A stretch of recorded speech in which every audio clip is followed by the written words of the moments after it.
SBS 뉴스입니다. 군 당국이 최근 한 탈북민이 개성을 통해 도로 월북했다는 북한 보도에 대해 일부 인원을 특정해 관계기관과 긴밀히 공조해 확인 중이라고 밝혔습니다. 이어 군은 감시장비 녹화 영상 등 대비태세 전반에 대해 합참 전비검열실에서 확인 중에 있다고 설명했습니다. 앞서 북한 조선중앙통신은 오늘 김정은 위원장 주재로 당 중앙위원회 정치국 비상확대회의가 열린 사실을 보도하며 개성시에서 코로나19에 감염된 것으로 의심되는 월남 도주자가 3년 만에 불법적으로 분계선을 넘어 지난 19일 다시 돌아오는 비상사건이 발생했다고 보도했습니다. 국내 코로나19 신규 확진자가 어제 58명 발생해 14,150명으로 늘었습니다. 해외 유입이 46명으로 지역 발생 12명보다 4배 가까이 많은 것으로 집계됐습니다. 해외 유입인 경우 지난 24일 이라크에서 귀국한 건설 근로자 293명 가운데 38명이 추가돼 확진자는 모두 74명으로 늘었습니다. 부산항에 입항한 러시아 선박 선원도 2명이 추가 확진 판정을 받았습니다.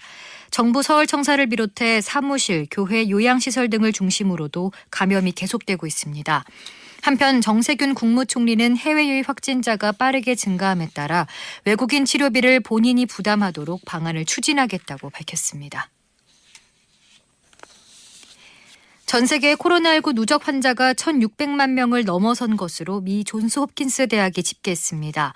사망자는 64만 4천여 명입니다. 지역별로 미국을 포함한 미주 대륙과 지중해 국가의 확진자가 전 세계 확진자의 절반 이상을 차지했습니다. 확산 속도도 빨라지면서 이달 들어 500만 명의 확진자가 나왔습니다. 마이크로소프트 창업자 빌 게이츠 회장이 문재인 대통령에게 서한을 보내 코로나 사태에 대한 한국의 대응을 높이 평가하고 협력을 늘리겠다고 말했습니다. 빌 게이츠 빌 앤드 멜린다 게이츠 재단 회장이 지난 20일 문 대통령에게 보낸 서한에 한국 정부와 게이츠 재단의 협력을 보다 강화하고 코로나 등 글로벌 보건 대응에서 함께 일하길 희망한다고 전했다고 청와대 윤재관 부대변인이 밝혔습니다. 그러면서 재단이 코로나 백신 연구 개발비를 지원한 SK바이오사이언스가 개발에 성공하면 내년 6월부터 연간 2억 개의 백신을 생산할 것이라고 기대감을 나타냈습니다.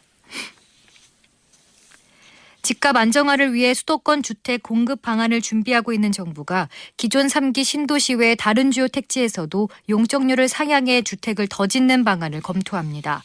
국토부는 3기 신도시 외에도 주거복지 로드맵이나 수도권 30만 호 공급 계획 등에 포함된 공공택지에 대해서 용적률 상향을 추진 중인 걸로 알려졌습니다.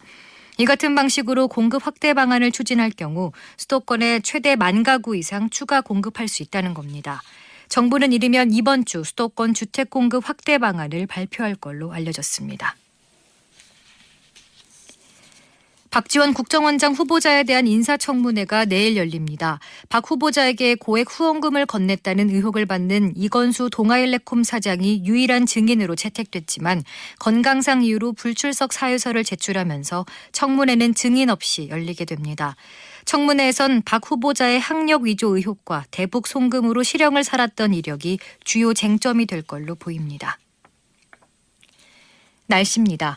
오늘은 전국이 대체로 구름이 많은 가운데 밤까지 경기 남부와 강원 영서, 충청 내륙, 남부 내륙에는 5에서 20mm의 비가 내리겠습니다. 내일은 아침에 제주도를 시작으로 오후에는 전국 대부분 지역에 비가 내리겠습니다. 비는 모레까지 이어지겠습니다.